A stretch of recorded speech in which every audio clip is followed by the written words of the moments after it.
আসসালামু আলাইকুম বন্ধুরা, চলে আসলাম নতুন আরেকটি ভিডিও নিয়ে। আমার হাতে দেখতে পাচ্ছেন কিছু ব্রিজ রেকটিফায়ার। আপনারা অনেকেই জানতে চেয়েছিলেন ব্রিজ রেকটিফায়ার আমরা কেন ব্যবহার করি, সে বিষয়টা নিয়ে আজকে আলোচনা করব। এই যে ব্রিজ রেকটিফায়ারটি দেখতে পাচ্ছেন, এটি আমি 4টি ডায়োডের সমন্বয়ে তৈরি করেছি এবং এই যে ব্রিজ রেকটিফায়ারটি দেখতে পাচ্ছেন, এটি বাজারের কেনা একটি ব্রিজ রেকটিফায়ার। এখানে আপনারা 3টি ব্রিজ রেকটিফায়ার দেখতে পাচ্ছেন। 3টি ব্রিজ রেকটিফায়ারেরই কাজ কিন্তু সেম, এখানে শুধু এম্পিয়ারটি আলাদা আলাদা। ব্রিজ রেকটিফায়ার কিভাবে কাজ করে সেটি আমি আপনাদেরকে একটু প্র্যাকটিক্যালি দেখাবো। সেজন্য আমার একটি ট্রান্সফরমার লাগবে। এটি 12 ভোল্ট 5 এম্পিয়ারের একটি ট্রান্সফরমার। এটি হলো ইনপুট এবং এটি হলো আউটপুট। আমার এই জাতীয় একটি এসি কোড লাগবে। সর্বপ্রথম এসি কোডের সাথে আমি ট্রান্সফরমারের ইনপুট টার্মিনাল দুটি সোল্ডারিং করে নিব। এবার আমি ট্রান্সফরমার মধ্যে পাওয়ার দিয়ে নিব। বন্ধুরা, এবার যদি আমি আপনাদেরকে একটু ট্রান্সফরমার আউটপুট ভোল্টেজটা মেপে দেখাই। মিটারে দেখেন আমি এখানে এসি ভোল্টেজ সিলেক্ট করে নিলাম। মিটারে একটু খেয়াল করে দেখেন ভোল্টেজ দেখাচ্ছে 23.7। এবার আমি যদি মাঝখানের তারটায় ধরি, দেখেন এখানে ভোল্টেজ দেখাচ্ছে 11.8 ভোল্ট। আমরা ইনপুট এখান দিয়ে 220 ভোল্ট প্রয়োগ করেছি, কিন্তু আউটপুটে আমরা পাচ্ছি ডাবল ভোল্টেজ পাচ্ছি 23.7 এবং সিঙ্গেল ভোল্টেজ পাচ্ছি 11.8 ভোল্ট। এই ভোল্টেজটা কিন্তু আমরা এসি ভোল্টেজ পাচ্ছি এবং কি নেগেটিভ পজিটিভ ছাড়া। আমরা ট্রান্সফরমার আউটপুটে যখন ভোল্টেজটি পাই তখন কিন্তু আমাদের কোনো প্রকার আইডেন্টিফাই করা থাকে না যে এই তারটি নেগেটিভ এবং এই তারটি পজিটিভ। বন্ধুরা, ব্রিজ রেকটিফায়ারটা একটু খেয়াল করেন, মাঝখানের লেগ দুটিতে এসি ভোল্টেজের সিম্বল দেওয়া আছে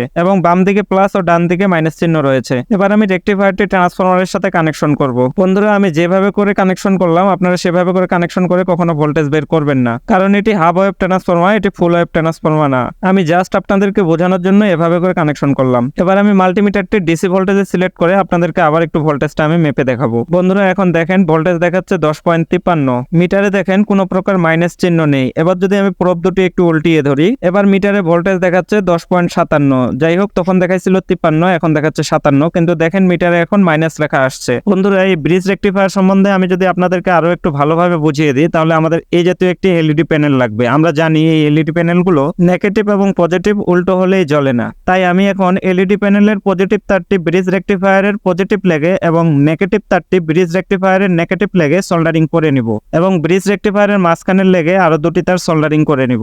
এবার আমার এই জাতীয় একটি 4.5 ভোল্টের লিথিয়াম ব্যাটারি লাগবে। ব্যাটারির নেগেটিভ এবং পজিটিভে দুটি তার ধরলাম, দেখেন লাইটটি কিন্তু জ্বলতেছে। এবার যদি আমি নেগেটিভ পজিটিভ উল্টিয়ে ধরি তবুও কিন্তু লাইটটি জ্বলবে। দেখেন কানেকশনটি আমি কিন্তু উল্টিয়ে ধরছি, তারপরেও কিন্তু লাইটটি আমার জ্বলতেছে। বন্ধুরা, এই যে ব্রিজ রেকটিফায়ারটি দেখতে পাচ্ছেন, এটি তো আমি 4টি ডায়োডের সমন্বয়ে বানিয়েছি এবং এটি হলো আমাদের বাজারের কেনার ব্রিজ রেকটিফায়ার। ব্রিজ রেকটিফায়ারের ইনপুটে আপনি যে কোনো প্রকার ভোল্টেজ প্রয়োগ করেন, সমস্যা নেই, কিন্তু আউটপুটে আপনি নেগেটিভ লেগে নেগেটিভ ভোল্টেজ পাবেন এবং পজিটিভ লেগে পজিটিভ ভোল্টেজ পাবেন। মূলত নেগেটিভ এবং পজিটিভ ভোল্টেজ আলাদা আলাদাভাবে বিভক্ত করাই হলো ব্রিজ রেকটিফায়ারের কাজ। বন্ধুরা, আশা করি ব্রিজ রেকটিফায়ার কেন ব্যবহার করা হয় সেটি আপনারা বুঝতে পেরেছেন। বন্ধুরা, আজ এ পর্যন্তই, দেখা হবে পরবর্তী কোনো ভিডিওতে। সে পর্যন্ত সবাই ভালো থাকবেন। ভিডিওটি যদি ভালো লেগে থাকে অবশ্যই একটি লাইক দিবেন। আমাদের ফেসবুক পেজ থেকে দেখলে অবশ্যই পেজটি ফলো করবেন এবং ইউটিউব চ্যানেল থেকে দেখলে চ্যানেলটি সাবস্ক্রাইব করে আমাদের পাশে থাকবেন। আল্লাহ হাফেজ।